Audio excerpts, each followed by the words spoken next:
नंदलाल उपाध्याय, शिक्षक, Janta Sahyog inter college, Mai, Kharagpur, Azamgarh.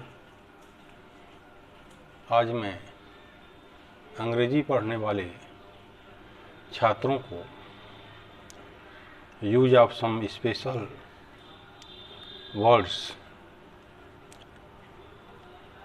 Use of verbs to be के अंतर्गत is, am, are, was, were, be क्रिया के कुल 5 रूप हैं। Is, am, are 3 present tense तथा was, were 2 past tense. Mohan is my friend, I am your neighbour, they are here, she was an actress, you were happy. इस प्रकार से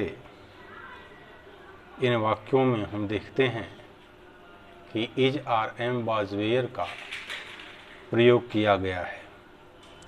यह कॉन्टिन्यूअस टेंस बनाने में सहायक होती है। जैसे वह कॉलेज जा रही है, she is going to college. Passive voice बनाने में जैसे पत्र लिखा जा रहा है, the letter is being written. निम्नलिखित वाक्यों में बी सहायक क्रिया नहीं बल्कि मुख्य क्रिया प्रिंसिपल वर्ब के रूप में प्रयोग होता है। जैसे वे बहादुर हैं, दे आर ब्रेव। मेरी पुस्तकें मेज पर नहीं थीं, my books were not on the table. क्या वह व्यक्ति ईमानदार है? Is he an honest man. मेरी पुस्तकें यहाँ हैं, मेरी पुस्तकें कहाँ हैं? Where are my books. क्या आप कभी मुंबई गए हैं? Have you ever been to Bombay. Be verb का रूप कॉन्टिन्यूअस में बीइंग तथा पार्टिसिपल में बीन होता है। प्रायः स्वतंत्र वाक्यों में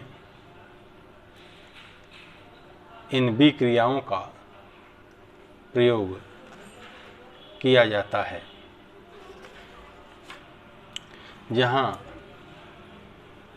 ताते ती के ऊपर है हूँ निर्भर नहीं होता है, स्वतंत्र रूप से प्रयोग में आता है, वहाँ इन बी क्रियाओं का हम प्रयोग करते हैं। Use of dummy subject it. जिन वाक्यों में वास्तविक कर्ता न हो, उनमें कर्ता के स्थान पर इट का प्रयोग होता है। जिन वाक्यों में समय, दिन, मौसम, वर्षा, प्राकृतिक घटना का वर्णन हो अथवा बात पर जोर दिया जाए तो उसे इट से प्रारंभ करते हैं। जैसे 6 बजे हैं, इट इज 6 o'clock, समय का बोध होता है। आज रविवार है, इट इज संडे टुडे, दिन। आज गर्मी है, इट इज हॉट टुडे, मौसम। जोर से बारिश हो रही है, इट इज रेनिंग हैवीली, वर्षा। अंधेरा हो रहा है, इट इज गेटिंग डार्क, प्राकृतिक घटना का बोध। यह मैं ही था जिसने यह कार्य किया, it was I who did this work. जोर है, बल दिया गया है। Use of has, have, and had। इस क्रिया के निम्नांकित प्रयोग भी होते हैं। हैज था, हैव का प्रयोग प्रेजेंट टेंस में तथा हैड का प्रयोग पास्ट टेंस में किया जाता है। Rani has a doll, I have a toothache, you had no problem. इसका प्रयोग परफेक्ट टेंस बनाने में होता है। जैसे उसने एक आम खाया है, he has eaten a mango. जब क्रिया का अर्थ किसी वस्तु को अधिकार में रखना हो तो इस अर्थ में यह मुख्य क्रिया प्रिंसिपल वर्ब होती है। इसलिए इस क्रिया के साथ नेगेटिव था इंट्रोगेटिव में प्रायः डू, डज, डिड का प्रयोग किया जाता है। जैसे मेरे पास या मुझे एक कलम है, आई हैव ए पेन। उसके पास उसे 5 रुपये हैं, ही हैज़ 5 रुपीज़। क्या तुम्हें या तुम्हारे पास कोई पुस्तक है, हैव यू एनी बुक। मेरे पास या मुझे कोई पुस्तक नहीं है, I have not any book with me. क्या उसे या उसके पास बहुत रुपया है, does he have much money या has he a lot of money. Sarla को या के पास कितनी पुस्तकें थी,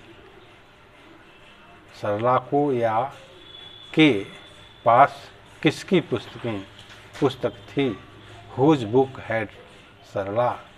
राम के पास या राम को एक बांसुरी थी, राम हैड ए फ्लूट।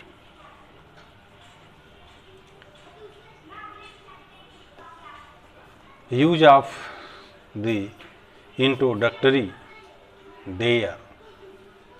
जिन वाक्यों में किसी बात का होना या न होना पाया जाए तो ऐसे वाक्यों में को देयर से आरंभ करते हैं, सब्जेक्ट को वर्ब के पश्चात रखते हैं।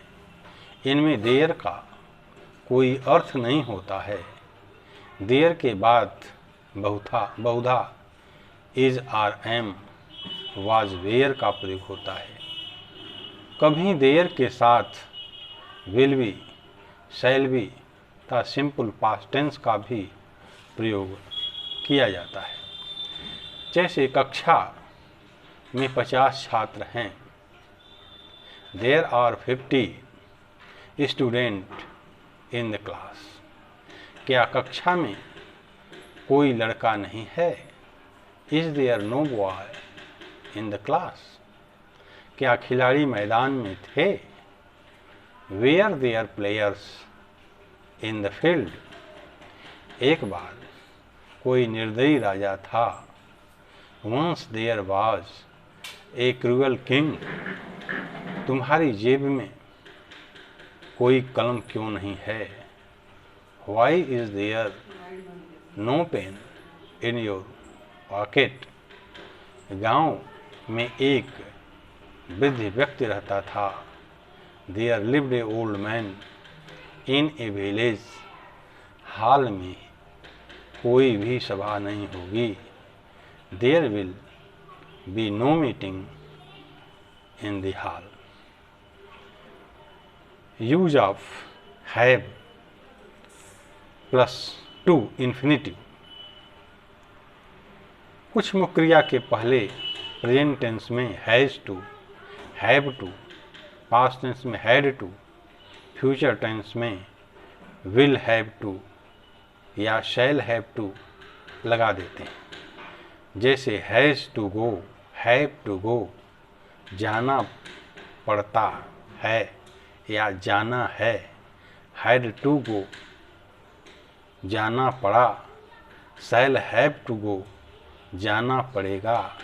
इसका प्रयोग किसी कार्य को अनिवार्य रूप से करने के समय होता है। जैसे उदाहरण के लिए, तुम्हें अपने मित्र की सहायता करनी है, you have to help your friend. उसे अपने भाई को देखने अस्पताल जाना पड़ता है, he has to go to the hospital to see his brother. उसे स्टेशन पर रमेश का इंतजार करना पड़ा, he had to wait for Ramesh at the station. तुम्हें यह कार्य करना पड़ेगा, you will have to do this work. बस आज यहीं तक। Thank you.